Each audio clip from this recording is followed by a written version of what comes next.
the microphones for the panel discussion? I thought we're supposed to have. No, we don't actually have the shirt clip mic, so you gotta use these ones. Yeah, I just want to remind you that just try to hold it at like a nice level, so we can help equalize the volume. So yeah, definitely. With that one specifically, the light is green. That means you're live. But if you press it once, you mute it, and it turns orange. So just right there. So you press that button, it turns orange, and it's muted. You don't have to worry about that, but just make sure that you're talking to it. Yeah. Okay. So how does it work again? Yeah, it's always on. It's fine. Are you going to make them share them? Yeah, or you can share with that gentleman. We like to think we're all friends. How do you mute it? There's nothing here. No button. You can just turn it off if you'd like off. to. Okay, mine has no mute. Yeah, but you don't even have to worry about Okay. that. Just keep in mind that make sure it's on. Yes. So, and make sure that one's not muted. Yeah. Gentlemen, here's Mike. Okay. Just want to remind you to try to hold it Close. at high level, right? We'll try to keep live settings, but try to keep it high level. You get to take it back. Good luck. What's that? Greetings. Welcome back from the networking break. It's my pleasure to discuss the next panel is going to be hotels to homesteads. What technologies will bring us from space hotels to the next generation in settlement? As this panel will focus on how do we go from where we are today in that we're just very briefly scoping the ability to, we have the ISS technology, we have the space hotels that Bigelow is putting up. What's going to take us to actually usable long-term solutions and other problems we're going to face at the same time in the architectures to get us there, the issues we'll face while we're in space in the lot. So, leading this discussion, I'd like to introduce Mr. Tabor McCallum. Tabor is the CEO of Paragon Space Technologies and was well known for his participation in the Biospheres 2 project, which he was instrumental in the design, construction, and actual operation of. So without further ado, I'd like to introduce Mr. Tabor McCallum. Thank you. This is going to be a fun panel and on one of my favorite topics. And as the ages has progressed, now I have to use glasses to do these. We're looking at what will get us from orbiting systems, ISS, Bigelow hotels, off to space, deep space colonies. And so a couple of sort of ground rules to the discussion. We're looking at what are the problems, what are the technologies, what are the challenges. And when you look at ISS, which is a fabulous demonstration of the state of the art, what you find is that it's very tightly linked to the Earth. We process water samples, we process medical samples. It needs continuous supply of food and air and water. It is really linked. It is a very strong umbilical, which is why there's a fabulous commercial market for supplying the space station with all those good things. So we're, in many ways, really glad that the station doesn't have a fully functioning, absolutely closed life support system, because otherwise there wouldn't be such a market for bringing stuff up to it. So that's all fine and good, but let's look at what are some of the existence proofs we have. We know we have launch systems, we have propulsion systems, you have guidance, navigation, and control. We can land things on Mars. And then we have other maybe more fuzzy things. What about the psychology? Those 8 people in Biosphere 2 that went nuts for 2 years, locked in away. And their environmental control and life support system that lost oxygen and had food problems and all these other issues that came up on a ground-based, mass unlimited attempt to make a closed ecosystem. So it's obviously a topic near and dear to my heart. We have a fabulous panel. I'm going to introduce them, and each of them are going to give a short presentation on the topic, and then we'll have questions and a free-for-all and a food fight if we get lucky. Let's see. So we'll start off with the big picture, the architecture, as Mark puts it, the astrotecture, something like that. Mark started at Ames in the facilities engineering branch. He has an illustrious history in figuring out the big picture, how we're going to do it, what are the technologies we need. He went to the space station program, he looked at station concepts and developments. He worked at NASA headquarters, eventually became a chartered member of the Space Human Factors Office. So this guy knows those issues inside out. Worked on numerous projects from the Human Exploration Demonstration Project, SOFIA, Mars Astrobiology, Surface Science Lab.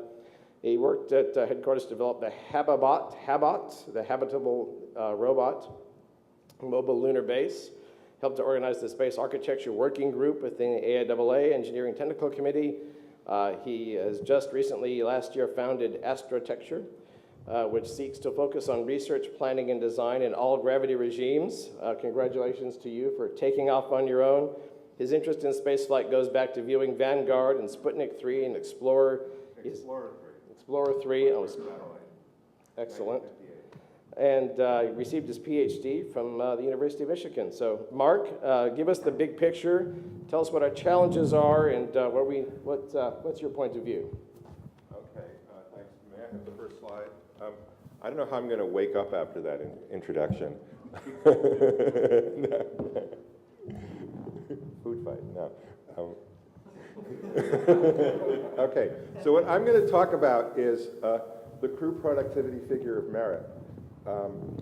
This is a project that I started when I was at Northrop Grumman for the Altair Lunar Lander program, and I'm continuing to develop it, although most of what I'll show you is from that period in 2008, 2009. Next, please.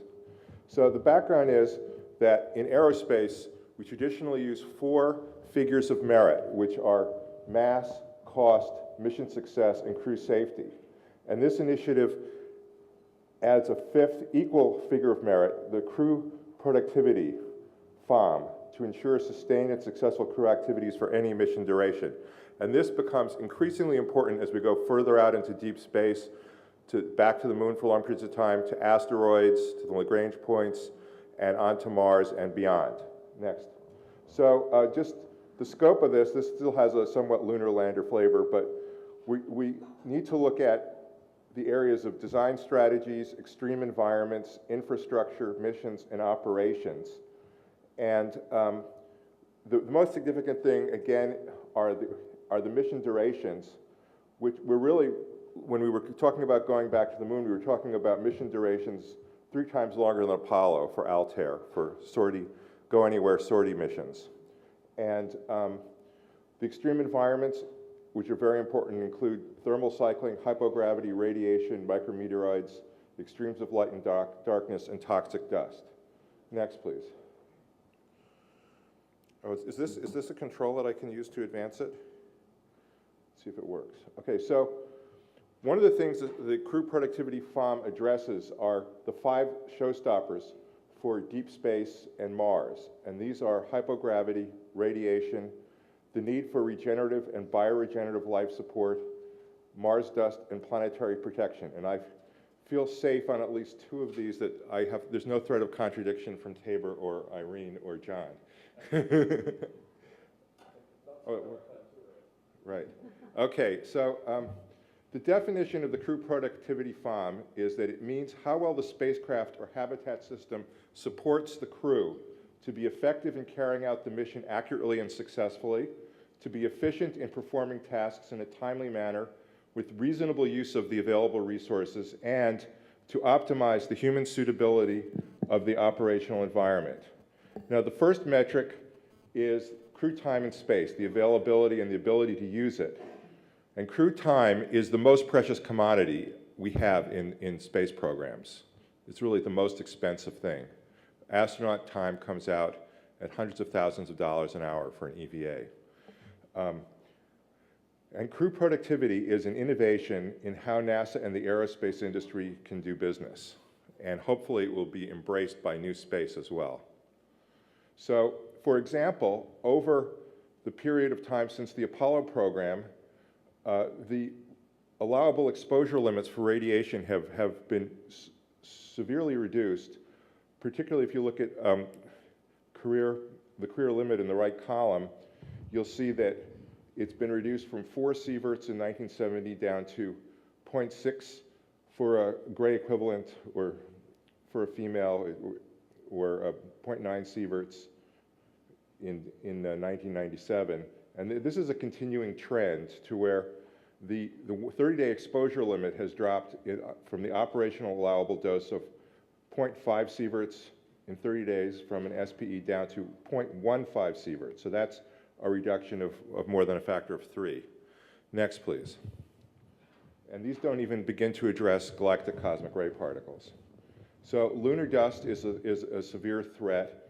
In only 22 hours of EVAs, the astronauts on Apollo 17 found that dust became a serious irritant, and it's toxic, it's abrasive, it can clog filters, it's probably carcinogenic in the short term. Next, please. Another example of a stressor is the severe contrast of dark and shadow. And the significance of this photo from Apollo 13 is that the shadow was so dark that when Pete and Conrad and Alan Bean stepped into it, they thought the ground sloped away very steeply, but in fact it was just a shallow slope. And for the science fiction fans here, who was the first person to predict this phenomenon on the moon? Now, H.G. Wells, first man on the moon. He has a beautiful, vivid description of the dark shadow and the sunlight racing across the moon that it's so blinding that you can't even look at it at the lunar dawn. Okay, so in our study, we have we composed a top 10 list of the metrics that had the most effect upon the NASA Human Systems Integration requirements. The management, the IRAD director wanted us to do a Pareto optimum, but we really didn't have enough data, so we settled for a top 10 list, and I won't read it to you. It's on the poster. I have a poster that has this presentation on it in much more detail. So the basis of our approach to the crew productivity FOM is Maslow's hierarchy of human needs, and this mapped very well onto the HSIR, Human Systems Integration requirements. So I'll just go through this very quickly. At the bottom level is survival and biological needs, then physiological needs in the dynamic flight environment, safety needs, quality of life needs, crew as a team needs, individual task needs, and at the top, self-actualization. And self-actualization is really the reason that you send people to space, to use that intellectual capability, creativity, initiative, all those kinds of things that distinguish people from robots. Okay, so an example of a biological need for survival is food. And this is really a baseline, it's not tradable. Example of physiological needs in the dynamic environment, flight environment, is vibration. And we saw that vibration was probably the single key factor that killed the Ares 1 booster, because it vibrated so wildly that the crew members could not even see the control console. I was on the vibration couch here in Robert McCann's lab, and you could not read a word of more than 3 letters. You're moving so fast. Okay, example of safety needs, radiation protection. This is an example of a lunar lander that puts the habitat down below all this mass of tanks and the ascent module, which affording more radiation protection. Example of quality of life need, lunar dust mitigation. In this case, the ventilation system would go down the tunnel, and you could basically use both the gravity of the moon and the ventilation flow to mitigate and control the dust from getting up into the ascent module and habitat. Crew as a team needs rapid egress and ingress, safe access to the surface by EVA. Individual crew members need to perform a task. In this case, it's window viewing from the ascent module. You see the pilot position there in this cross-section. And then self-actualization, I have 2 examples. The first comes from the first Space Lab mission on Columbia STS-9, where after they had a tremendous amount of difficulty opening the hatch, all the crew members raced in to catch up on doing their scientific work, and they discovered that the schedule didn't provide for the sharing of equipment and the time usage, so they were all bumping into each other. They were very enthusiastic, and so we learned important things about how to allow self-actualization and creative work. And then here's another example from Skylab, where you see Ed Gibson at the Apollo telescope mount console, and was on Skylab 4, and the Skylab 3 crew up above leaning against the console. And this is, on the left, you see an example of the coronal hole photographs they took, which were very significant for the research on solar phenomena. Anyway, so Bill Douglas, who was the flight surgeon of the Mercury 7, conducted an anonymous survey of the Apollo astronauts in preparation for space station, and his report has this quotation: "Let's ease off on the workload. Let's let the astronomers have some time to just sit there and look through telescopes. What's wrong with that? That's where all the great astronomers got all their great ideas anyway." And this goes to the point that productivity does not mean scheduling everybody down to the last microsecond. You've got to allow people time and freedom to do creative things. So the take-home message for NewSpace is, NewSpace implies doing new things operationally, technically, and scientifically in space. It doesn't mean only, to me anyway, being a private party and taking all the risk, although that's what I'm doing right now in my business. The crew productivity figure of merit makes a new departure to determine and support the requirements for humans in space, particularly for long-duration mission. It establishes a framework for the rationale to solve the leading problems, such as the 5 showstoppers for deep space. And one thing I've observed here, I added this after talking to some people here, is it is not a help for new spacers to insist that we do not need the essential human research because it will only cause delay, and we can just go to Mars and just go do it, you know. No, we can tell you exactly when you'll die and how. And so we need this new space community to advocate for this essential research and development and to support funding for NASA to lead in performing this role on the original NACA model. Okay, thank you.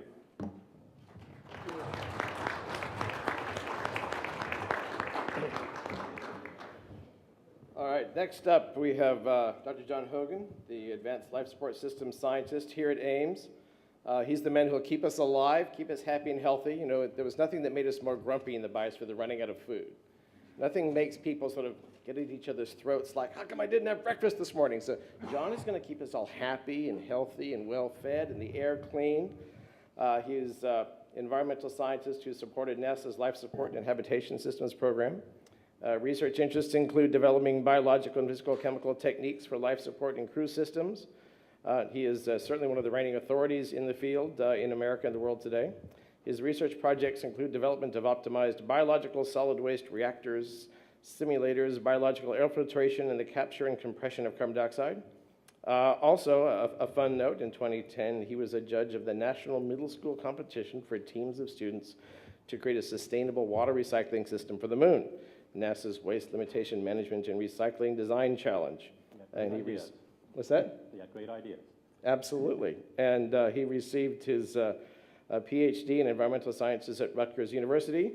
So, you know, my better judgment would have been to have John go first, as obviously life support is most important, but it would have exposed my bias as such.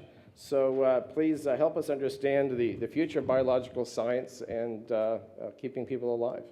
Thank you.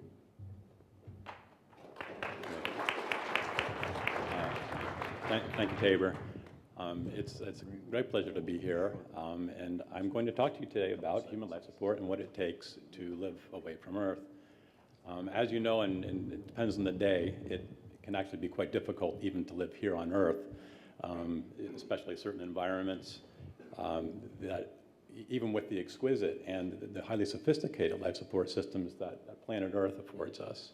But when you try to leave Earth and jump off into the vacuum of space, or if you want to visit an asteroid, moon, stay a very long time on Mars, perhaps sustainably, it becomes extraordinarily difficult. Just trying to get out of our own atmosphere, the conditions become fatal far before you actually leave Earth. So we need to bring our life support systems that Earth normally affords us with us, both physical systems and the functions that they provide. So what are those functions? Well, the major players are in any spacecraft, including an EVA suit, a larger spacecraft, habitation vessel, include maintaining the correct pressure, managing the water in the system, providing food, as Tabor mentioned, managing the air within the system, the temperature, providing radiation protection that's appropriate for the mission, dealing with waste removal, and dealing with gravity. And different missions are going to have different requirements and different ways of handling that. For example, the early missions, Mercury, Gemini, Apollo, this was pretty much like a backpacking trip. We would take all of our food, water, and air with us. We might vent a couple of things, but for the most part, we brought everything back with us. So these were very simple systems for short duration missions, and they were appropriate for the time. It's the technology that we had at the time. Skylab, even though it was up there for manned for about half a year total, there were really no significant regeneration of materials.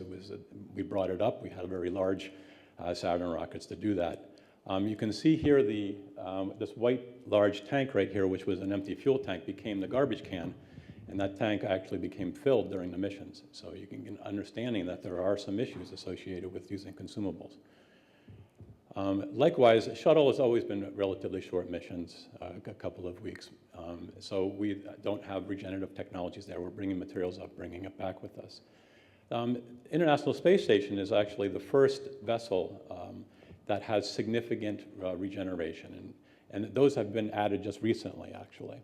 And it makes a lot of sense. I mean, the station is going to be up there for well over a decade, at least to 2020, perhaps beyond. And it becomes very expensive to bring up materials, water, air, food, anything up the station. So it becomes a very cost-effective means to start to regenerate, to use regenerative technologies to recycle air, water, and waste, various materials over and over again to reduce the up mass. So on station right now, we have a wastewater treatment system that brings wastewater to drinking water, and that is in operation now, and it's doing a decent job. And there's some improvements that we need to work on those systems. And just online, I think in June, was a conversion system for bringing carbon dioxide back to oxygen. And I'll talk a little bit more about those. So it's a good start. So the station is a good start. It's going to be a good platform for us to test a lot of these technologies. We're going to have some time remaining in there to bring up new technologies, to at least do demonstrations, to learn how to live more and more regeneratively in those systems. But if we want to go to the moon, or if we want to go to asteroids and stay out for a long period of time, the amount of regeneration that we need in our technologies needs to increase dramatically, especially if we want to go to Mars. If we want to go out there for years and set up a base and become more and more sustainable, perhaps to the point of being self-sustaining, it's going to require a high degree of regeneration and use of, because there's never 100% closure in any loop, there's always going to be some loss. We need also to think very carefully about in situ resource utilization. How do we use the resources of wherever we're at, be it an asteroid, be it Mars, and bring those into our life support loops and create a system that becomes more and more self-sustaining. So this is a long process. Mentioned before, Pete Warden was talking about sort of it being a process of moving from one place to the next. And life support is kind of like that as well. So let's just talk a little bit about what it takes to be on Mars. Let's use Mars as our mission. I'll go through some of the life support systems here that we are working on and talk about some of the obstacles. So you can see here that there actually is an atmosphere on Mars. It's very, very thin. It's mostly carbon dioxide. It's about the same mass per volume as it is here on Earth, so it's tiny, relatively in the parts per million range around here. So we're going to have to live in a pressurized vessel, of course. And within that, we're going to need to produce oxygen. We're constantly using oxygen. And we hope to do that from the CO2 that's produced metabolically by humans. On station right now, there is a Sabatier unit that is attached to the carbon dioxide removal system. And from what I understand, it's a pay-as-you-go, so that, the company that built it is actually getting paid per kilogram of oxygen generated. So there's an incentive to actually do a good job and get as much as you can. We'll also be looking at, also the systems deal with the contamination of both chemical contamination and particulates. And this is an oxygen generation system. These are disposable LIO canisters for CO2 removal on shuttle. And this was the famous Apollo 13 LIO fix that they called the mailbox. Here at Ames, and a lot of the work that I'm working on right now is actually dealing with carbon sequestration. It's very important. If we were in a room like this and sealed it up very quickly, the CO2 would reach concentrations that would become fatal. So we need to pull it out constantly. So we need very high reliability systems. We need high energy efficiency systems as well, systems that don't use consumables. So we're actually developing systems that are high efficiency CO2 removal and thermal swing absorption compression systems, which rid the need of using mechanical compressors, which actually will need replacement with time. So that's something you need to think about, hardware replacement with time. We want to avoid that if at all possible. On Mars, at one point, they believe it looked like this. It was a place full of water, oceans like our own. Whether it was green or not is debatable. But right now, we know that it looks a lot more like this. And so water is extremely precious. And so we need to bring all kinds of wastewater to drinking water quality. This is the ISS system that is currently on ISS. And it's recovering about 65–70% of the water. And that company is also getting paid per liter of what they bring back to us. And the idea is that by recycling this, we're eventually going to be more cost effective. These systems need to disinfect the water and remove the organics, inorganics, and again, we're looking how to maximize recovery. Brine is a major product of this system, and we're trying to find ways and new ways to either reduce the amount of brine produced or to get the water out of the brine, and we're actually working that here as well. Here at Ames, the water team is looking at a number of different technologies using physical chemical systems that are vapor compression, distillation. We're looking, Kennedy people have been for years looking at how to use plants actually to treat wastewater, gray water, and also forward osmosis and direct osmotic concentration systems, which are actually being deployed as a demonstration in our center's sustainability base, which is right now the most green building in the federal agencies. And the idea there is to treat the gray water in the building and use it as a long-term demonstration for a NASA technology. Food production is a giant area. If we want to go someplace and stay, the only way that we know to make food right now is biologically, and we'll need to make it on site, in situ. So there's no hunting and scavenging on this landscape, so we're going to become farmers. And there's a strong tie between closed system agriculture that we need for space and what we will also need here for Earth as well. So we're going to need to maximize, because volume and mass and energy are so precious, we need to maximize the yield and the nutrition. So how do we get complete proteins in a plant? How do we get the right kinds of fats, the right kinds of vitamins, and get them concentrated and put into a plant system that is very efficient with low water use. The lighting technologies are becoming more and more efficient each day. We're sort of riding that superhighway waiting for those to help us out there. And to be able to use the recovered nutrients. So we expect a lot of the research that's happening within NASA, which they have already got world record yields on many different plants, to interface strongly with closed system or semi-closed systems that we anticipate to happen more in urban agricultural settings, growing plants closer to home, using fully recyclable systems. Waste management, you could imagine being cooped up here, waste inside this building would become an unfriendly neighbor very quickly.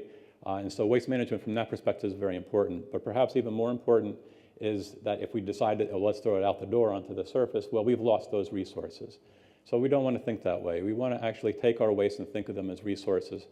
So obviously we want to reduce the volume, and we've got to control odor and sanitize the waste, but we're much more interested in how do we take these materials, let's not call them waste, and turn them back into valuable products such as water, oxygen, fuels, nutrients, building materials. And we have a project going right now here at Ames. We're trying to utilize the cradle-to-cradle philosophy by maximizing the upcycling of materials. So we're taking trash as is, which is about 30% plastic, putting it into a compactor that dries the material, we recover the water, it melts the plastic slightly, and it forms a very hard puck.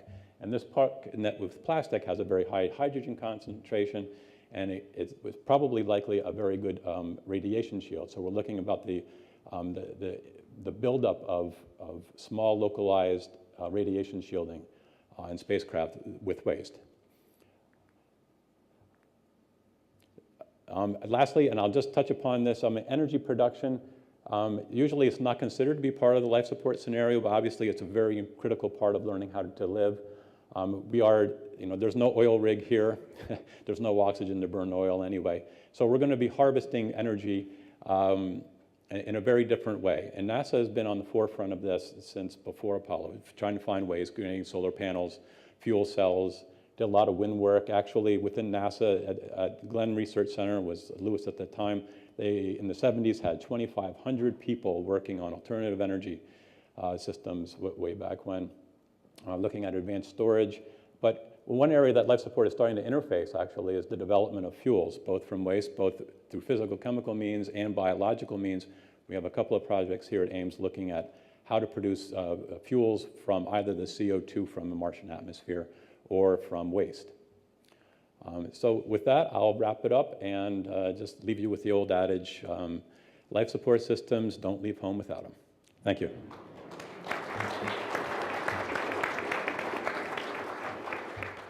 Excellent. Moving right along, Irene Schneider is the Radiation Chief Officer for the University of North Dakota and a NASA-funded lunar analog. She's also CEO and founder of Irene Space Enterprises. The firm specializes in radiation protection and mission planning and dosimetry predictions. She has a long life passion addressing the critical issues of emergency scenarios that arise if astronauts on a space mission would be exposed to major solar storm, potentially compromising the mission or the health of the crew. She participated in the NASA Mars Society manned habitat simulation in the desert of Utah. She was born in Madrid, and she decided to get her master's degree in geosciences from Penn State with a specialty in space radiation environments and planetary habitability. She was also awarded an internship with the Fermi National Laboratory, followed by an invitation to attend the CERN Particle Accelerator School. So she comes highly honored for her expertise in particle physics. So Irene, please bring us up to speed on the world of radiation, how we can protect ourselves. Is it just a matter of physics? How hard is this problem?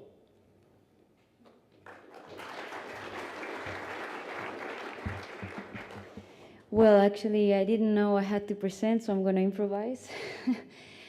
Do we have internet connection, or if not, that's okay.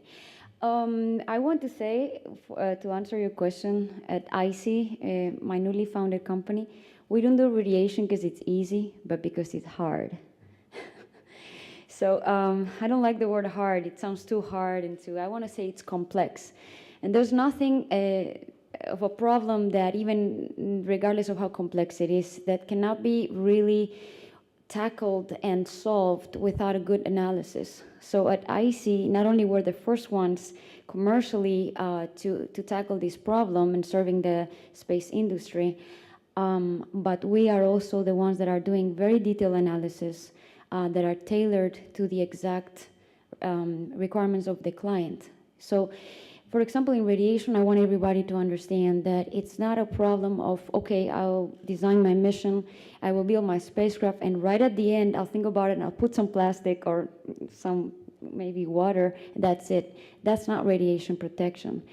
It's kind of like when you are going to design an aircraft and you're going to fly it for the first time. There's so many testing and analysis that go into this until you actually see the performance of the aircraft. So it's kind of like that. There's a lot of thought going into it. We use state-of-the-art codes. What we do is comprehensive radiation protection, and that starts all the way at the beginning with the system engineering analysis. So for example, at each mission phase, you have to deal with the radiation in the phase that corresponds to it. If you want to really be very effective and save a lot of money in the end, you want to start already building your spacecrafts or your space architectures or habitats or modules in orbit by going into deep analysis into actually which materials, not just which materials, but what thicknesses and how to put them together to come up with a complex shielding strategy that will optimize your solution. This is a problem of optimization. There's not one number. People come to me like, so how many meters of regolith? No. You know, it's like, you have to run the analysis and you have to know what's best for you. Why? Because you don't want to go too much into the protection. You don't want to have too much shielding. You don't want to carry too much. There's no need for that. You can really optimize your solution. So that's where the analysis come in from. Sometimes you don't need that much if you use the right materials in the right configuration. Sometimes you don't need tremendous amounts of water. I've heard really big figures. Of course, we have to talk to the mission planners to also make sure that we come into with life support, because the water is a dual or triple use material.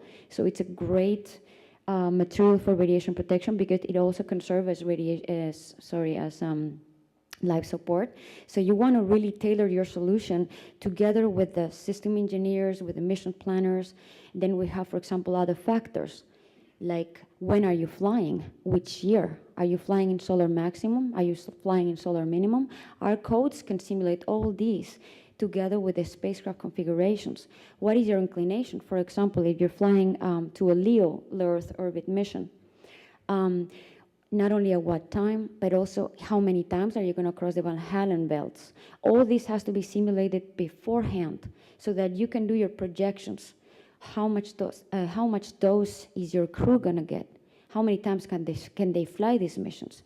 I don't want to get to a point that I haven't even thought about this, and suddenly after a year, I have to ground all my crews, and I have to hire new pilots, new astronauts. That's a lot of loss of money. We're talking a commercial space industry. So obviously, it's very, very important to have all this analysis beforehand.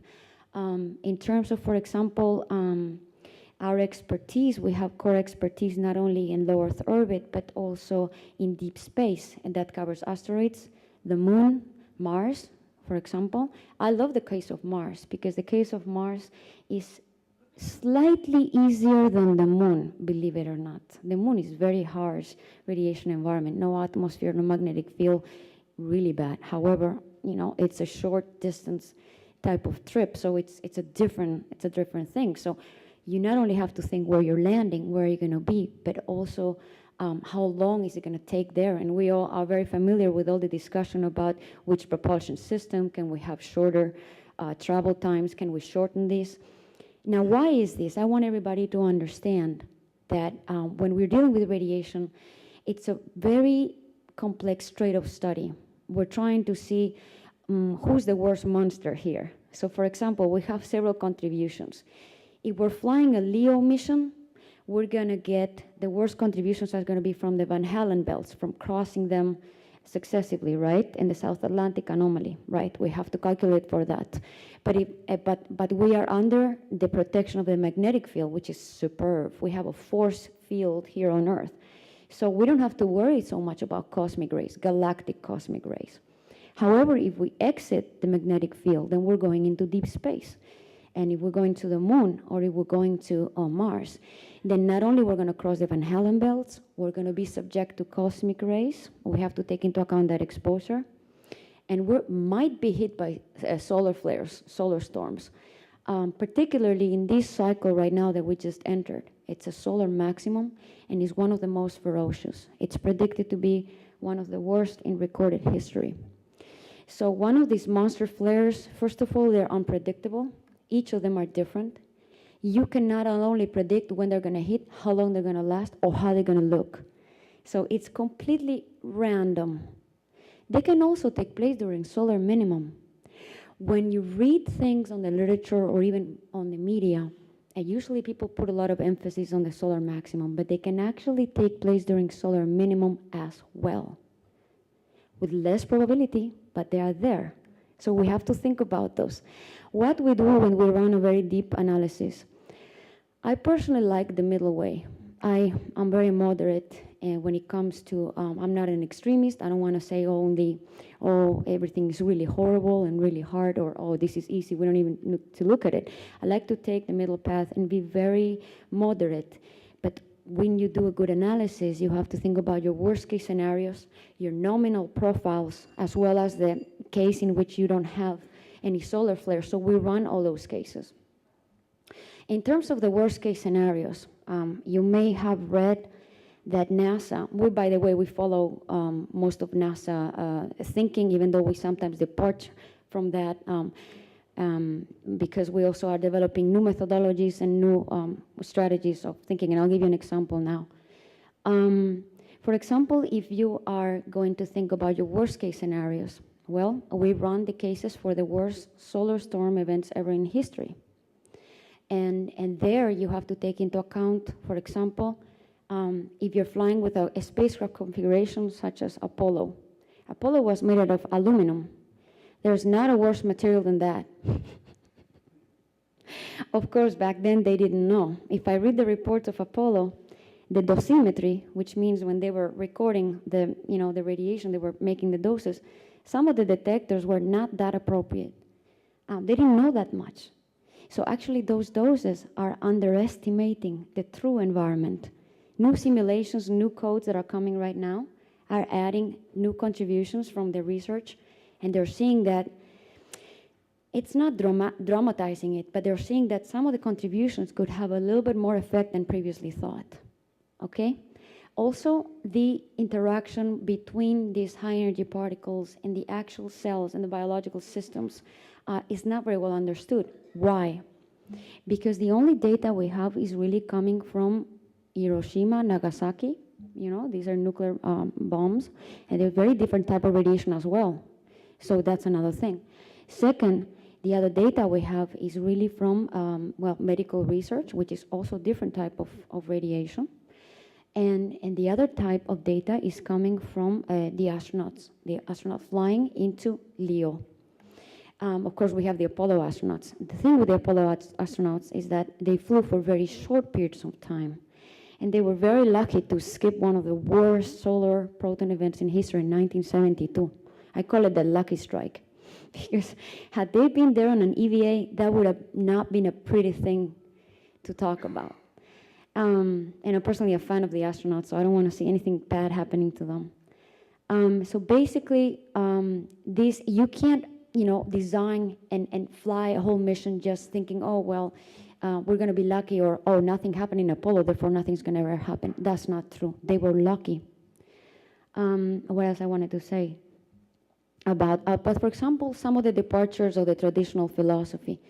You may all well know that all radiation disciplines, for example, nuclear reactors, radiation workers, their guiding principle is applying the ALARA philosophy, which is as low as reasonable as achievable.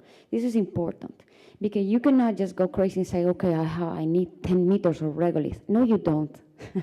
If you run the simulations, we can really optimize these. We can really, make it so optimal that you would be surprised of how little compared to those really massive estimates that I don't know exactly how, they're really dramatic. We can really put a really good solution together, especially when you're coming with the thinking from many different types of materials and many different strategies, including operational protocols. That's a field that fascinates me, when you're going to come into with your early warning systems, or at least try to think about something like that on the moon or on LEO is much more well known because of the ISS. But when you're talking about the moon, it's basically inexistent. So we're working on that too, on that philosophical problem, which is going to be, it's going to be very, very much implemented because you need to have these very detailed operational protocols to carry out a very safe mission. When we talk about safety, especially in space, it's a high-risk business. So you can never fully make that risk zero, right? Well, what the smart way to do is to minimize it. To really know thy enemy, you have to know very well what's happening, very well what could happen, very well what's your worst-case scenario, And then when you minimize that risk, then you're talking not only safety, but then you apply your philosophy, radiation philosophy, and you are able to come with an optimized solution. So where we're at now, well, there are different materials that you can apply. Actually, you can even, you have to consider your weight payload of your mission a lot. You can bring that down by not using standard materials like aluminum, which is pretty heavy and will give you a lot of problems. And so, and then of course you have to think about the operations. Operations is very big. I mean, you cannot run, very long EVAs all the time or things like that. Some of the departures in the operational philosophy that I personally have been developing is, you will hear a lot about everybody wants to fly on a solar minimum. Well, I go against and I say, no, I want to fly on a solar maximum. Well, why would you do that? Well, it happens to be that if you really think about it, what's your worst enemy? The solar flares in deep space, not in LEO, in deep space. And what is easier to shield? Actually, we are lucky because solar flares are easier to shield than cosmic rays. So it's a trade-off. So I'm going to think about the duration of my mission, and I'm going to say, well, where would if I have to fly to the moon? This is a philosophy I'm applying, for example, at the University of North Dakota NASA-funded lunar analog, where I have to think about the whole radiation for the whole lunar base. And so, well, I want to fly in solar maximum. Well, but that's when you have the highest likelihood of being hit by a solar storm. Yes, but I can shield from it. Oh, I see, okay. So I can be flying there and being hit by one, but my spacecraft and my habitat, I'm designing it in such a way that it's going to have a shielding such as that if, as long as I'm inside, and I'm not doing an EVA in certain moments, I'm going to be shielded. And I already automatically cut down in half, just by flying on solar maximum, my galactic cosmic ray dose. Ha! You're already going really, really down in dose, just automatically, just by mission architecture. So those things is also radiation protection. It's not just, let's put some plastic inside the aircraft and let's go. No. It starts all the way at the beginning of mission pre-phase definition and mission architecture. When am I flying? How long am I flying? How long I'm staying on the moon? For example, the lunar analog in North Dakota is 6 months study. It's a very complex problem because at 1 month, you barely have any galactic cosmic rays. It's low dose and you can kind of, not negligible, but you could really, but when 6 months starts accumulating, so then you have to really take into account all the contributions. So it is a complex problem, and that's what we like. We like complex challenges. Otherwise, why would we do it? It would be no fun. And we're also right now getting ready to do in-flight dosimetry. So for all of you out there that are going to start flying suborbital missions or LEO missions, let us know because we can do your in-flight dosimetry. What is in-flight dosimetry? You put the detectors inside your aircraft, and then we also put detectors on the crew, on your spacesuits, and also on the crew to monitor exactly how much dose you're getting. And that's very important because then we can tell you how many flights, which the pilots can do so that they don't exceed the recommended limits. It's a safety matter, And so, so these kinds of things is the things where we can do, and we're definitely ready to go. And thank you so much for your attention.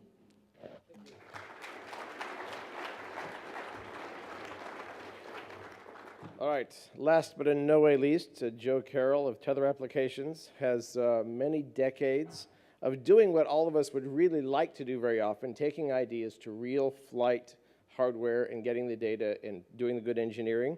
He has a host of concepts that he's put together, from deployment systems and 4 to 20 kilometer long, tethers in orbital spaceflight, as well as slinging payloads into higher and lower orbits, and electrodynamic reboost using tethers. So take it away, Joe.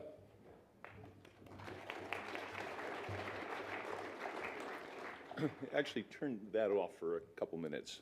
It's a Saturday morning. You folks must really love this subject. It's a beautiful day outside, and you're in here. So a little bit of time for audience participation from a clearly dedicated audience. How many of you have heard of a book called Packing for Mars? Okay, how many of you have read it? Okay, get it and read it, everybody. It's just plain fun. okay? And it's, yeah, okay.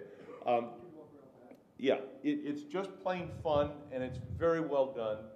And, you know, everything that a good NASA program manager would not like you to know in order to help sell his program, it's all in that book, okay?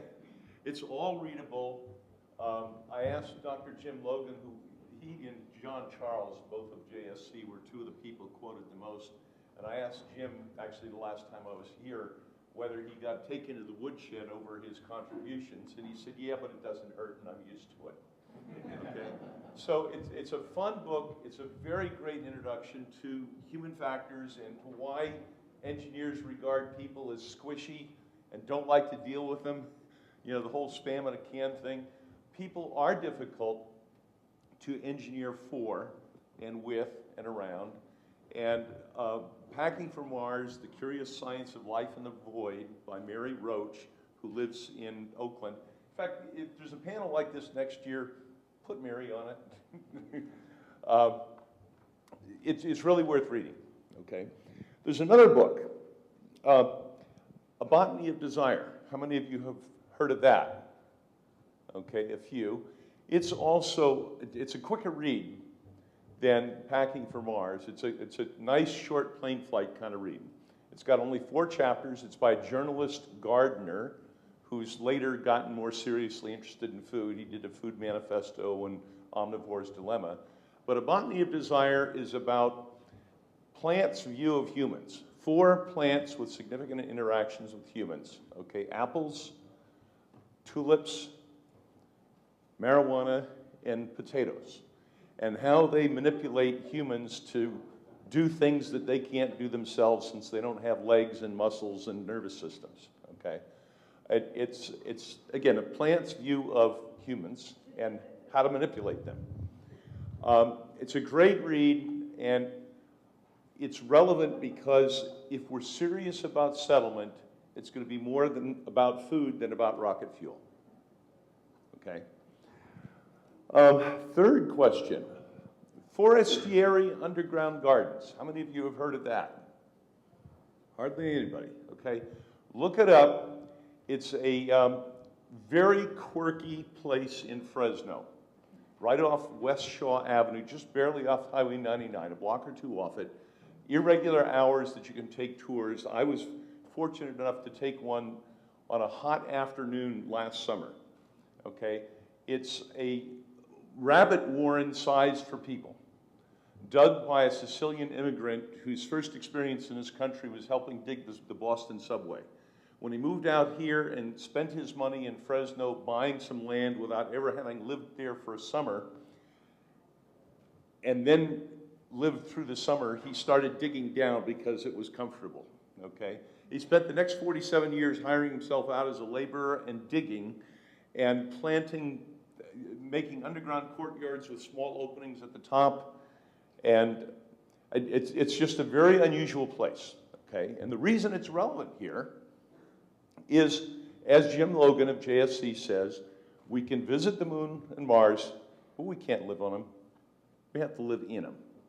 Not necessarily 10 meters down, but a ways down, okay, to minimize the total radiation dosage that we get, okay? And we're also going to have to grow stuff. And whether we grow stuff on the surface and go visit it when the farm machinery breaks down or what, however we do it, the underground gardens are a great, quirky, vivid image of how different life may be off Earth from what it is here, okay? Now let me, one other thing. How many of you heard of the Gilroy Garlic Festival? Okay? 100,000 people are expected to visit it yesterday, today, and tomorrow. Okay, if you're driving south on 101 tomorrow, you'll just see the Caltrans sign saying Gilroy Garlic Festival. That's how you get there. You don't have to learn the directions. You just follow Caltrans. Okay, it's all sorts of garlic-infused food, and I'm saying this as an intentional, vivid connection between space, this conference, and food, because settlement is going to be more about food than about rockets. And to reinforce this in one last way, let me ask you a riddle. what do car engines, rocket engines for expendable launch vehicles, and people have in common? Fuel. And, okay, it happens to be that they each take about 100 times their own weight in lifetime fuel supply. Now, you have to define this properly. For a car engine, it's gasoline. For a rocket engine, it's the fuel plus propellant. And for people, it's dry food mass. But in your lifetime, you eat about 100 times your own weight. Okay? So when you start thinking about going to Mars and living there for a long time, it's a lot more than just getting you there. It's getting a whole bunch of food there if you're not going to raise it. If you're going to stay, as Chris McKay from NASA Ames says, when you go on vacation, you may take your pets with you, but you don't take your plants. When you go to stay somewhere, you take your plants with you, okay? Again, 100 times your own weight. That's your lifetime fuel supply, okay? If we're serious about this, we're going to be serious about food. So let me now go back to my slides. This is the frontispiece. There are two quotes at the beginning of the National Space Policy that came out in June of last year. One is a quote from Eisenhower, and the other is a quote from Obama, given 2 months before at KSC, at a talk he gave in April of last year. The second quote, the second sentence is one that I bolded myself. If this means anything, it has serious implications for NASA and for the country and for this group. Our goal is the capacity for people to work and learn and operate and live safely beyond the Earth for extended periods of time, ultimately in ways that are more sustainable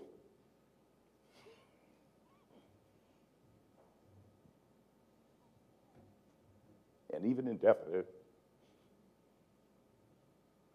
That's radical. It may not mean anything. And it may be very seriously meant, but Congress has to dispose. The administration proposes. Congress isn't disposing anything these days, but if it does, this is serious. What are we going to do about it? Well, one of the key things here is how do you get some of it funded? You have to also strengthen America's leadership in space. Leadership is not winning a race. Leadership is having an important role in a cooperative endeavor, okay? We're not going to, leadership is not beating China back to the moon or to Mars or anything. It's doing something that is of benefit to everybody and having a significant steering and management role. Okay, let's go to the next one. Now, I think the major thing I have to say is about food, but the next few slides are actually about gravity, because we know what human health is on Earth, and we know something about what it is in microgravity, Mir, ISS, Skylab, shuttle flights, etc. We are clueless about everything in between. John Charles of NASA JSC has said that he's looked very carefully at the Apollo data, the 12 guys that walked on the moon and the 6 that stayed in the Apollo capsule and didn't have that experience. And sometimes he thinks he can barely see a signal in the noise. Other times he's not sure how much of it had to do with the exercise those guys got rather than the 1/6 gravity, et cetera. We don't know, okay? We don't know whether you have to get close to 1 gravity to have Earth-like effects, or whether even a small amount could do good things, and whether maybe, kind of Venus-level gravities might be better for us. Not that Venus would be particularly easy to terraform, but we simply don't know anything about this, okay? Hypogravity between 0 and 1G is something we are ignorant of, and it makes a difference. Okay, let's go on to the next. So, to me, artificial gravity isn't something that you get to keep your astronauts from becoming boneless chickens on the way to Mars or Neos. It's something that you do to find out whether humanity has a future on the moon or Mars, without having to evolve in ways that may be comparable to the ways that lungfish evolved to become people over 200 million years, okay? Now, the model that we hope is more relevant is Eskimos slowly tried to evolve themselves to the Alaskan environment, okay? But most residents of Alaska did not evolve that way. They bought Parkers and SUVs, okay? It's a lot quicker, okay? And also you can go back. If you evolved too much for a given environment, you can't go back. And that's one of the real questions that, is humanity going to divide into several species that are distinct? That's a very big question. It has very serious implications. So the question of whether people can live at Mars gravity level or Moon gravity level and other gravity levels has long-term implications, okay? Now, what I propose is an asymmetrical dumbbell with a couple extra lumps in the middle, or near the CG. The heavy end can provide Moon gravity, the light end Mars gravity. The big uncertainty is we don't know how big something like this has to be, because you can say, well, if you really just want to keep the astronauts from calcium loss and immune system degradation and stuff like that, you spin it as fast as you can without them barfing, and that's, you call it done, okay? But if you really want to find out the long-term effects on all sorts of human systems, you really want to find what's the lowest spin rate you can afford. And we know, well, let me go on to the next slide, okay? If people can take high spin rates, then you might have a structure that's all rigid, just modules bolted together, some of them radial, some of them transverse, okay?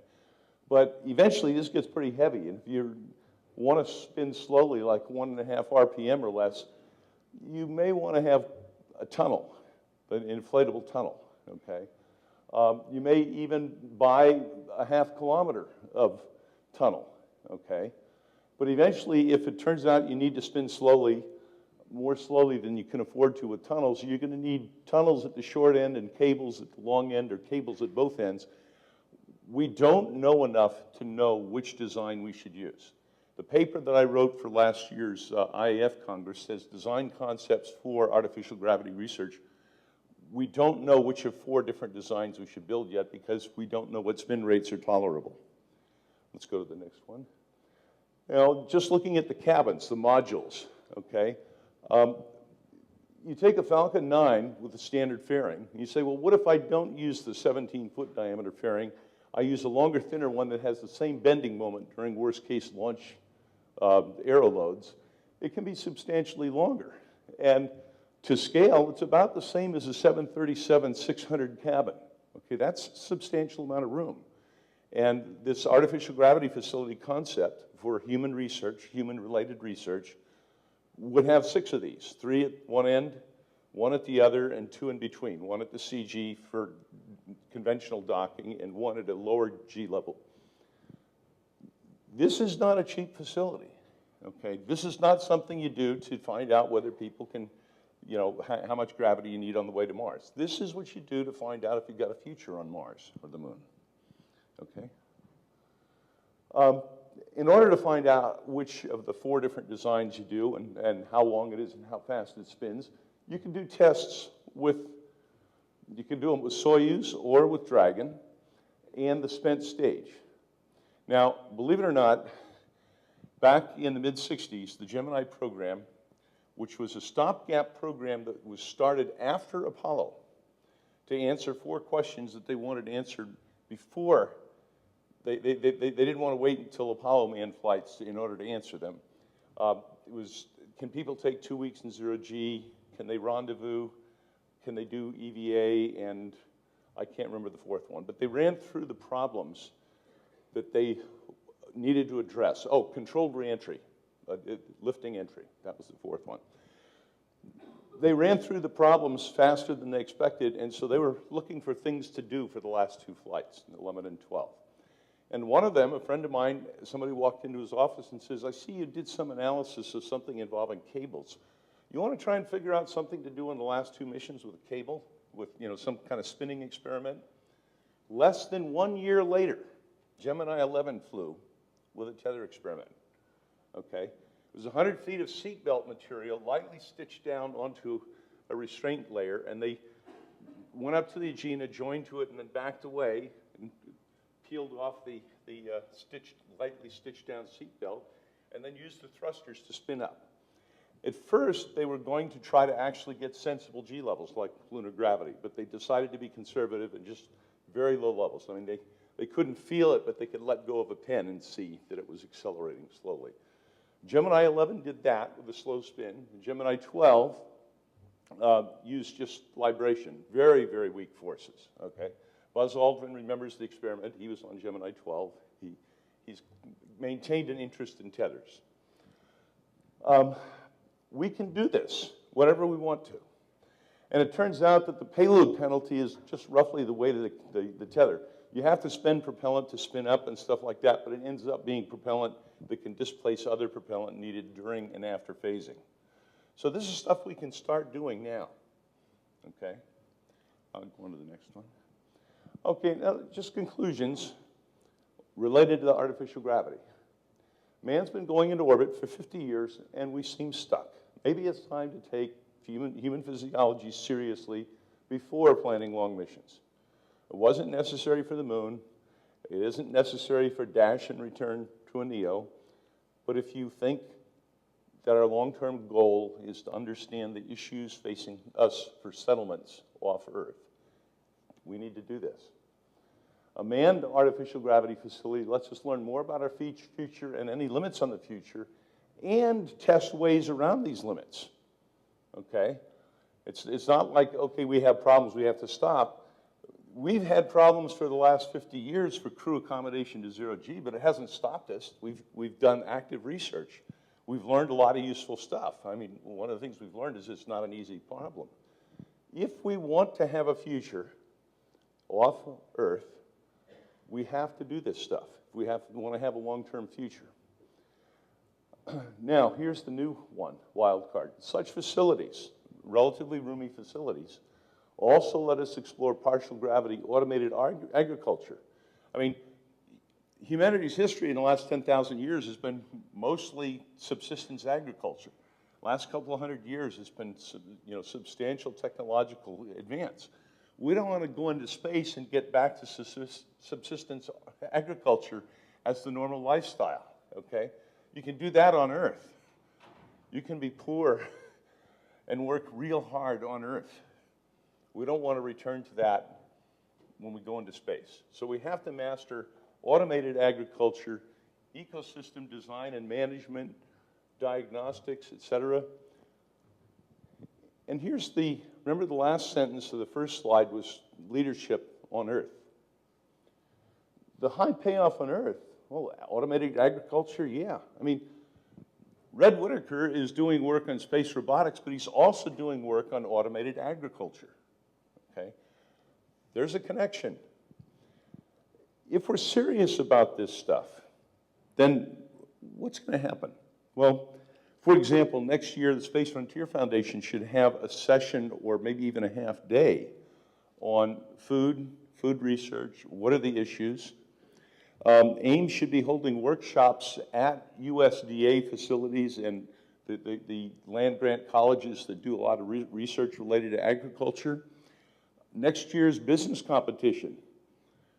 One of the strongest presentations yesterday wasn't about rocket fuel, wasn't about stabilizers for monopropellant, it was about stabilizers for omega-3 fatty acids in nutrition bars. It's food, okay? Just as 18 years ago, 19 years ago, it's the economy stupid, well, it's food stupid. That's what settlement's about. 100 times your own weight, your lifetime fuel requirement. One of the final things is if you want to lead, you have to have others willing to come along with you. Every country on this planet has some foodstuffs that are particularly important to it, okay? I can't see any reasonable restraints related to ITAR for doing food-related research that's relevant to the ground or space, okay?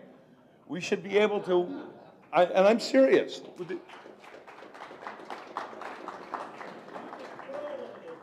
You know, I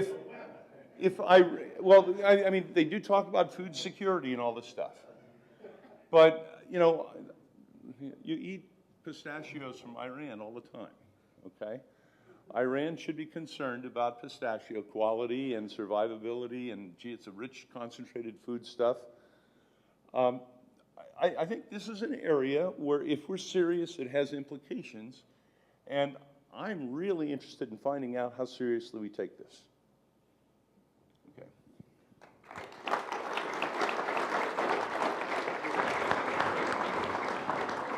All right, we have just a few minutes for questions, so fire away.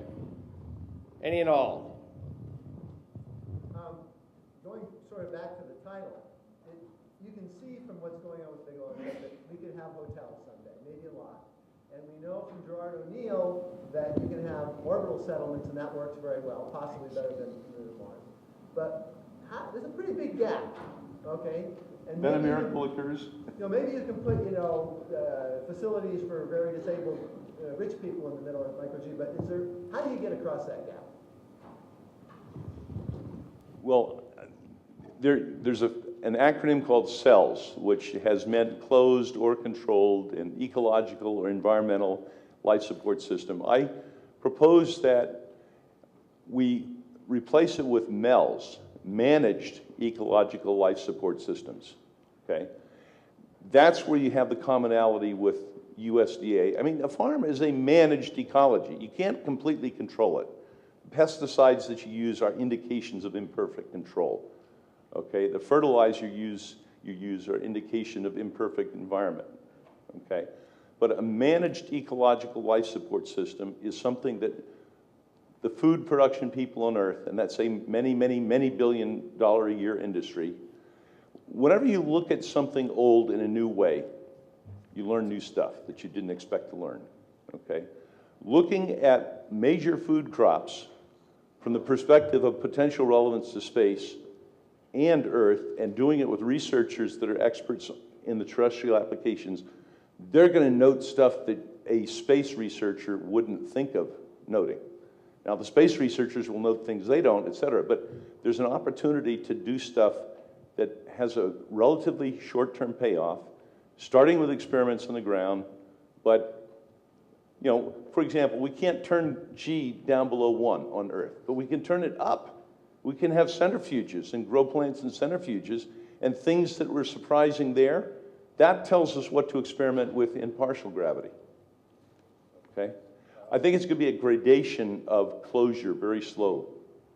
I'd like to answer that question too, which is that basically there is a huge leap from low Earth orbital short-term habitats to a permanent space settlement, and it goes to most of the showstoppers, radiation, hypogravity, all these other things which we don't yet know how to solve. And that's why we need to do the research. And in fact, there has been a considerable amount of research in cells funded by NASA. Unfortunately, the funding was cut. The two cells and squirts were both closed at Rutgers and Purdue. So this is one of the problems, is that we don't have a strong enough constituency to advocate for the essential research that'll do exactly what Joe is talking about. Now, also with regard to the biomedical aspects of artificial G, there have been a lot of centrifuge studies. There's a very large literature on the effects of centrifugation and high gravity on humans and other organisms, including plants. So again, it's the type of thing where we need continuing support, funding support. We need NASA to lead, because only government agencies can do this kind of fundamental research. There is no short-term financial payback. Great, and I've just got the great news that lunch is running a bit late, so we can run a bit long. We have a question for Irene. How far off Earth would you need to go to field test interplanetary radiation countermeasures, GEO, L1, L5? That's a very good question. Actually, as soon as you exit the Earth's magnetic field, you're in deep space.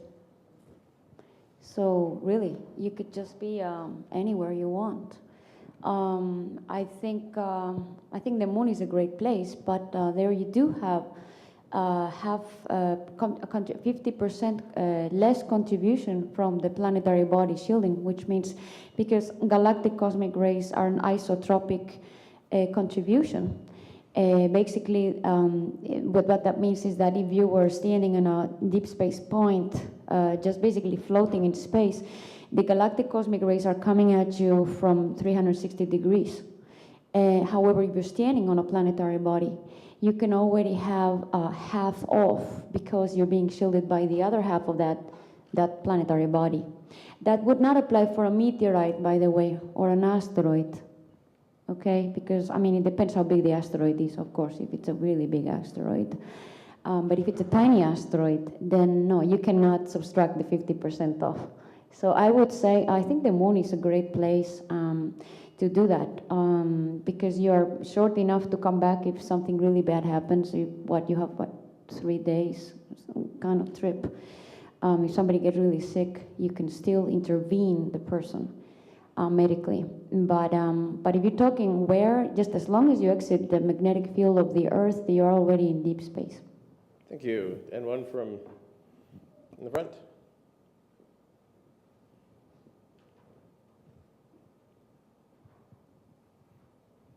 Okay, we started out with the discussion about ISS and its close relationship with Earth and resupply.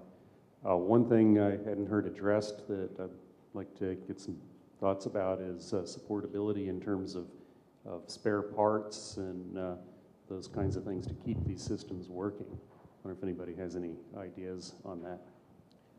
I think I'll do a quick address and you probably have some comments as well. That's one of the real tricky problems with the whole reliability question is not only what spare parts do you bring up, and did you bring up the right ones? And we're about to get into a very interesting period because an allotment of spare parts was sent to station with the idea that we'll see how far we can get with those spare parts, and others may come up with other missions. So it's a real trick just knowing what spares to bring, but then allotting the human time, which would otherwise be their self-actualizing, to go keep repairing these systems, and you see huge amounts of time doing that. And, Biosphere 2 was brand new, and we spent roughly a third of our man hours and women hours growing food, and another third just doing maintenance of a brand new facility. So the times are large. Do you have any? I think the overall sentiment is you're dealing with different mission types and different uploading capabilities with time, actually. And although we have a lot of spare parts up there already, there is this continual management of understanding what to bring up next in occasional failures on things. Part of the evolution, I think, on this is to actually think about on-site in combination with the development of the system to make it highly reliable, is to make it highly maintainable as a fundamental criterion for it. And to think about, especially as we're starting to move off, and we can use the station in some respects as a test bed for this, is on-site manufacturing of parts. There are some parts that you can make with plastic as maybe a actual temporary spare. And so 3D printing, rapid prototyping systems might actually be able to maintain some aspects of that. But there's an awful lot of ideas that are starting to burgeon about how to create parts. Some areas, some things are too complicated to make in space, obviously. But to think about that and as a way forward to eventual sustainability. The ISS water processor is a ton of lightweight hardware to process, and it's a ton of a lot of different parts. And so a lot of the technology direction is going to how do we do this with materials and membranes and simplify the entire process so the number of moving parts and valves and actuated sense systems goes way down. And so you hit on really a core of how do you get out of Earth orbit when you don't have an abort scenario where you are on for that mission, for the duration of the mission. You can't say, oh my God, everything's broken down, I'm going home. It's a really, really, really key part. Did you have a? Basically, I would say that you need to try to simplify everything. And most of what we do in aerospace is based on design to failure. Like, you want to know exactly when something's going to fail, because too much of something can kill you as surely as too little of something. And you know, you don't want to put extra mass or extra power or extra whatever into it if you don't need to in the traditional model. But if we can move beyond kind of the traditional paradigms of reliability, which have to do with failure rates, you know, mean time between failures and percent duty cycles, to looking at how do you make something simpler so that you don't need to repair it, or as often, you know, because that's really the key thing. And the example Tabor gave is excellent about the water walls membranes approach to water processing and some other life support things. It's a passive system, no moving parts except the valves to run the fluids in and out of the membrane containers.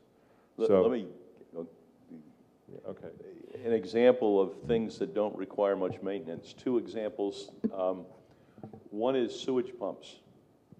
They have to be designed for 25 or 50 years of use before servicing, okay?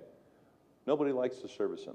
It's feasible to make them last that long without service, and so that's the standard, okay? Another that I stumbled onto because of my interest in tethers is Jacquard looms. Some of the original ones are still around, okay?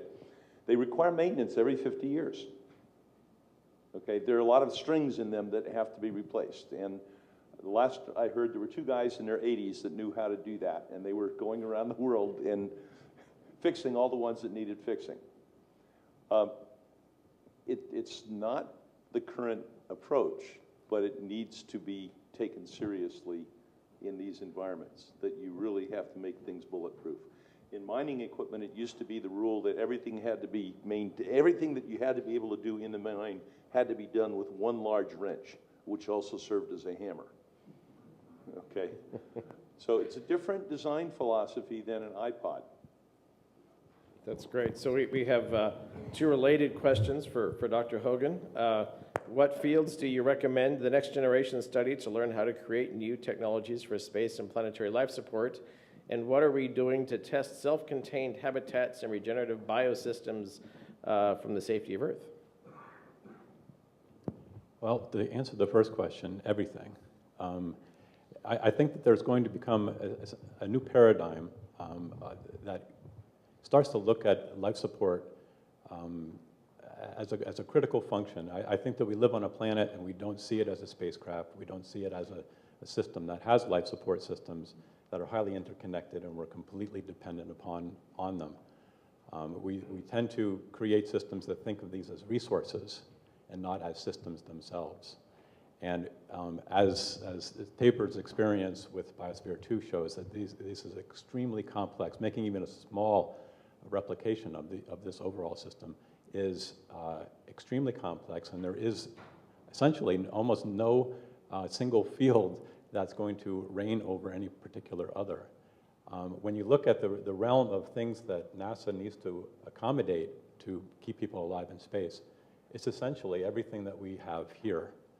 And I mean just about everything that we have here, you know, transportation, communication, clothes, going to the bathroom, food, you know, electronics, entertainment, psychology, everything that will be as important out there, and perhaps even more important than it is here. So I think that if you take a life support perspective from whatever discipline that you're in, that you'll be headed in the right direction, and you can make valuable contributions both to space and to Earth as well. I mean, we'll be on some spacecraft. And the second question was, how do we... What are we doing on Earth to test and develop these systems and the safety of Earth? Well, right now, not enough. There have been efforts in the past, very large-scale efforts that were great, like Biosphere 2. Currently, in terms of ecological testing, most of it is going on through satellite and ground truthing experiments, looking at ecological studies, not so much in the way of test beds. There have been a number of test bed concepts within NASA that have been positioned down at JSC, down at Johnson, but they have not had the funding recently. And these are areas that we could be able to test all of our technologies in the ground, integrated, find out what the problems are before we put them on, spend the money to put them up on the station, and or ask them to do the job, ad hoc on the moon or elsewhere. Thank you. Irene, you had something? Yes, I wanted to add something important. That there is an argument circulating that because we have so many flights on the ISS, that we've accumulated so many doses and nothing has happened. That argument is incorrect when you want to apply it to deep space, something like the moon. And the reason is that here on Earth we have the magnetic shield. It's not so much the planetary shielding, it's the magnetic shield, on top of the fact that we're on a planet. And so the effects of the doses of long-term duration flights on the ISS they're not analogous, we don't know, to what they would be on deep space. So that's important to understand, because some people say, well, we've had already so many months of exposure and nothing has happened. Well, we don't really know what would happen on the moon. And that's important to take into account. I mean, the radiation outside of the magnetic field is so much more intense. I mean, when we run the simulations for LEO, we see a dramatic reduction in the doses because of the magnetic field. I mean, we see things of the order 90% less. So that's how dramatic, that's how strong the shielding by the magnetic field. A different thing is the polar orbits, which do cross the magnetic cusps. But I wanted to point that out, that you probably will hear the argument that's going around, and it's just not a good analogy at all. All right, we have time for one more in the back.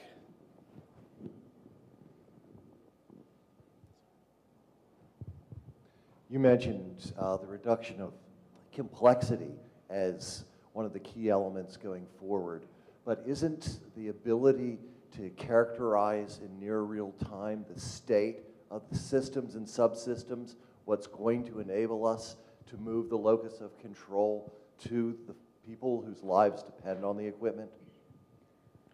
I can answer that. Right now, I should say, and I say right now, I mean over the past 20 years, have been efforts to get real-time automated diagnostics, system health monitoring and management systems into spacecraft and even aircraft. We dealt with this on the Sophia.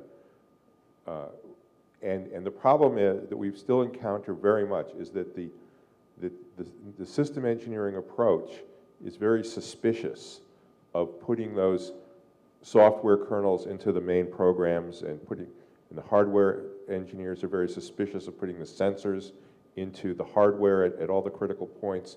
And this is a battle that's been going on for over 20 years to sell the whole idea of what you describe to NASA and industry. And people who are pushing it are making a little bit of progress, but it's very slow.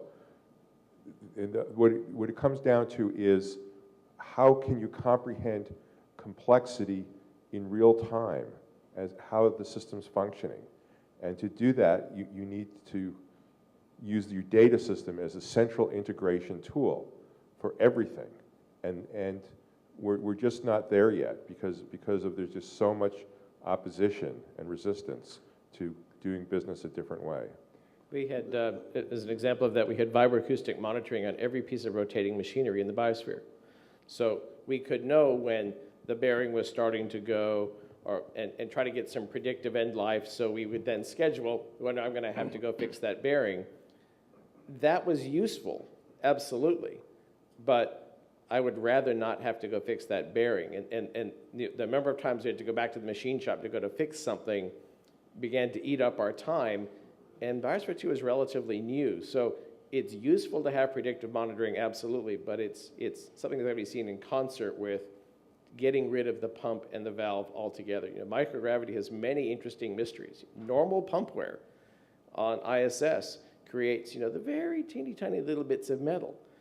Those are collecting in filter screens and clogging filters in ways never seen on the ground. So we can do all this work on the ground, and we're really only about halfway there. We've got to then take this system that we think works great on the ground and take it up into space and run it for 1.5 or 2 times anticipated mission length. And if we're talking about habitats, we're talking about systems that can go for these mission lengths and then obviously be repaired in situ. So it's a Turns tremendously. out there's real models where we've had to make it work. In the world of robotic systems, you effectively have to be able to toggle from an operational mode to the simulation mode and back again. It's by going through the effort of trying to understand how your knowledge of the system relates in a near real-time basis that hopefully you can avoid putting in the things that are going to break.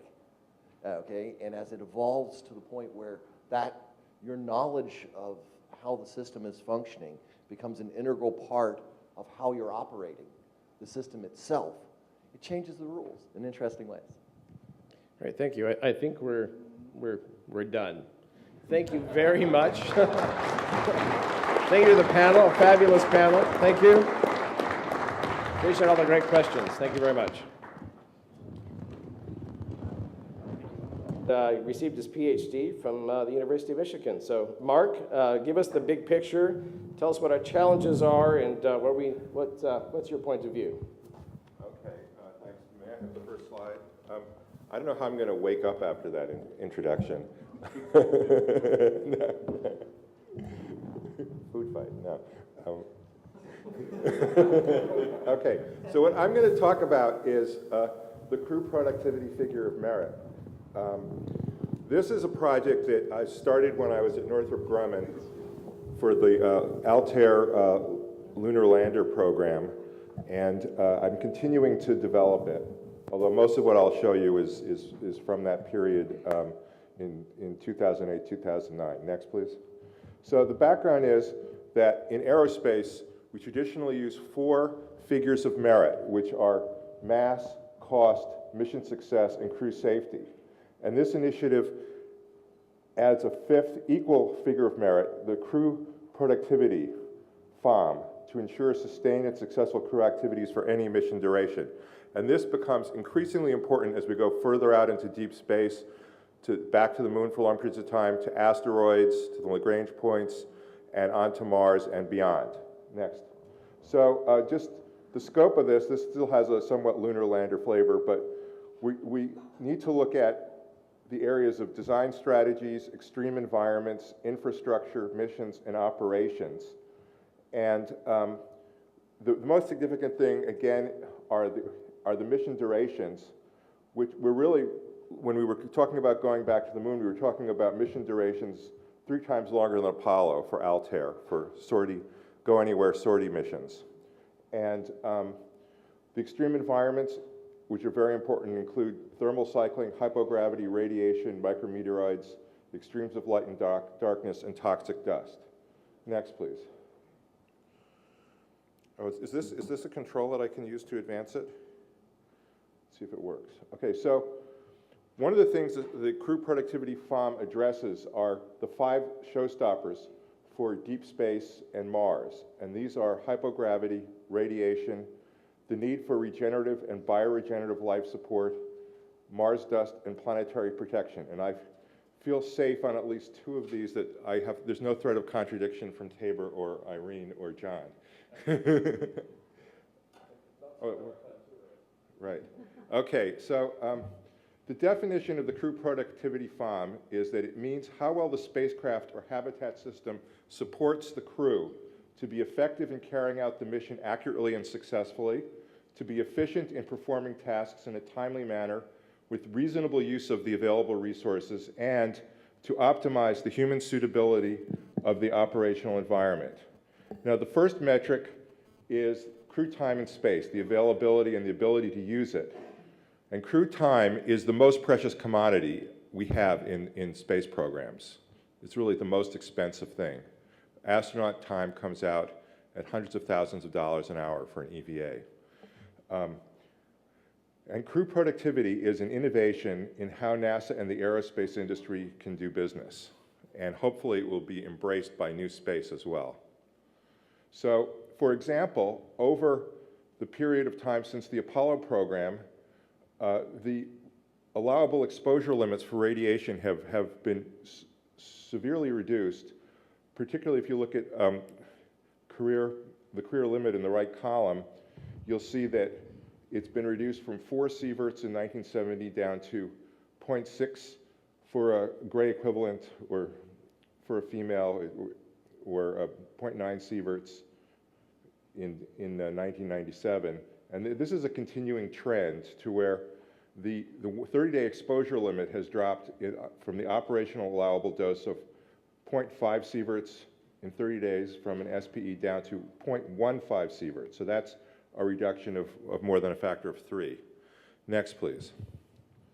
And these don't even begin to address galactic cosmic ray particles. So lunar dust is a severe threat. In only 22 hours of EVAs, the astronauts on Apollo 17 found that dust became a serious irritant, and it's toxic, it's abrasive, it can clog filters, it's probably carcinogenic in the short term. Next, please. Another example of a stressor is the severe contrast of dark and shadow. And the significance of this photo from Apollo 13 is that the shadow was so dark that when Pete and Conrad and Alan Bean stepped into it, they thought the ground sloped away very steeply, but in fact it was just a shallow slope. And for the science fiction fans here, who was the first person to predict this phenomenon on the moon?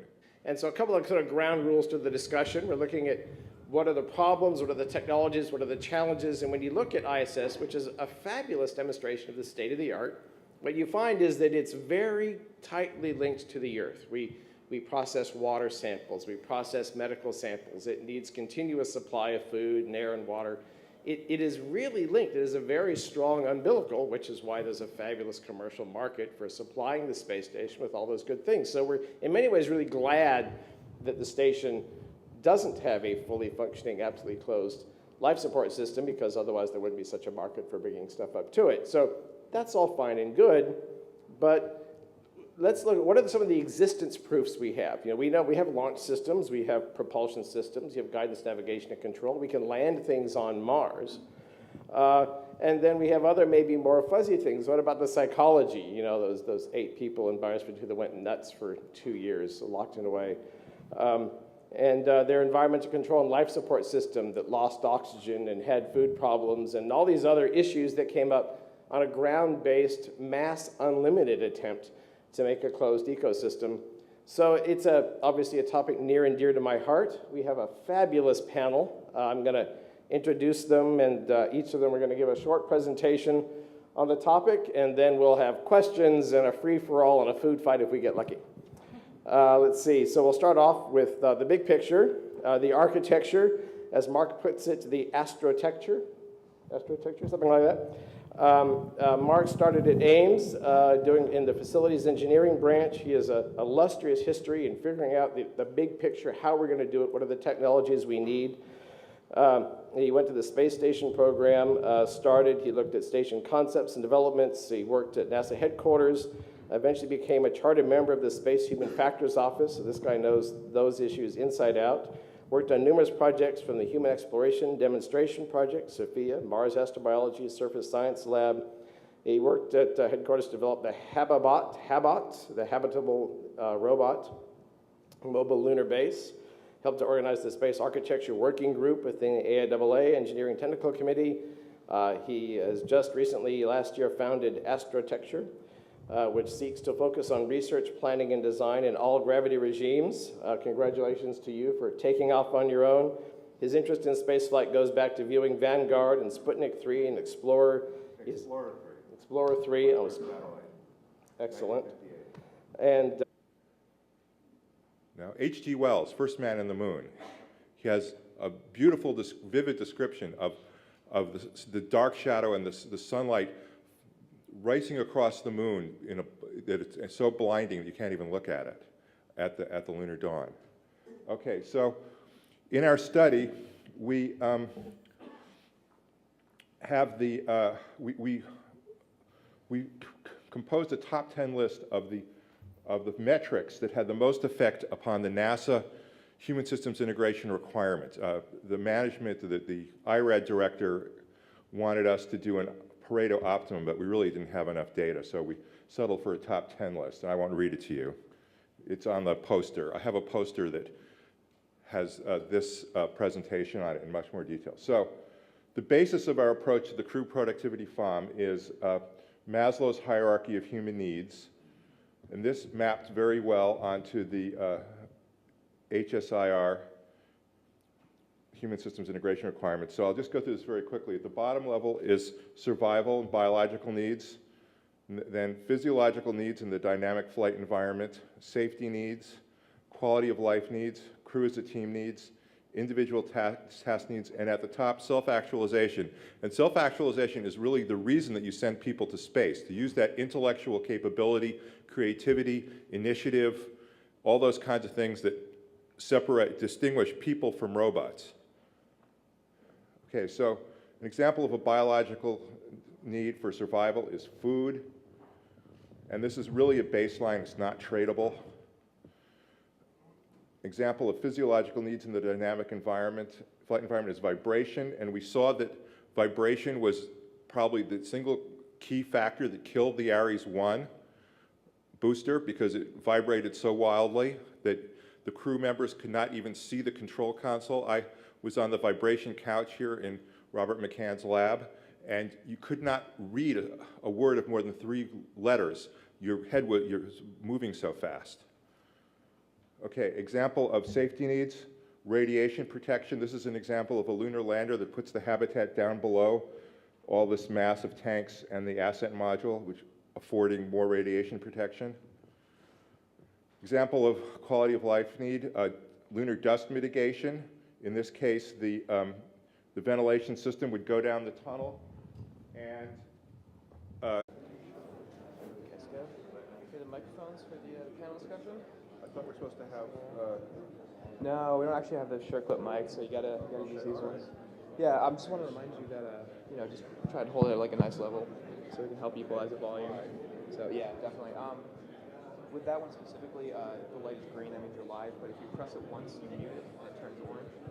So just right there. So you press that button, it turns orange, and it's muted. You don't have to worry about that, but just make sure that you're talking to it. Yeah. Okay. So how does it work again? Yeah, it's always on. It's fine. Are you going to make them share them? Yeah, or you can share with that. But we like to think we're all friends. How do you mute it? There's nothing here. You can just turn it off if you'd like to. Okay, mine has no mute. Yeah, but you don't even have to worry about that. Just keep in mind that. Make sure it's on. Yes. So, and make sure that one's not muted. Yeah. Gentlemen, here's Mike for you all. Just want to remind you to try and hold it Close. at high level, right? We'll try to equalize the settings, but try to keep it high level. Take it down. Good luck. All set? Greetings. Welcome back from the networking break. It's my pleasure to discuss the next panel is going to be hotels to homesteads. What technologies will bring us from space hotels to the next generation in settlement? As this panel will focus on how do we go from where we are today in that we're just very briefly scoping the ability to, we have the ISS technology, we have the space hotels that Bigelow is putting up. What's going to take us to actually usable long-term solutions and other problems we're going to face at the same time in the architectures to get us there, the issues we'll face while we're in space in the lot. So, leading this discussion, I'd like to introduce Mr. Tabor McCallum. Tabor is the CEO of Paragon Space Technologies and was well known for his participation in the Biospheres 2 project, which he was instrumental in the design, construction, and actual operation of. So without further ado, I'd like to introduce Mr. Tabor McCallum. Thank you. This is going to be a fun panel and on one of my favorite topics. And as the ages of this progressed, now I have to use glasses to do these. So, we're looking at what will get us from orbiting systems, ISS, Bigelow hotels, off to space, deep space colonies,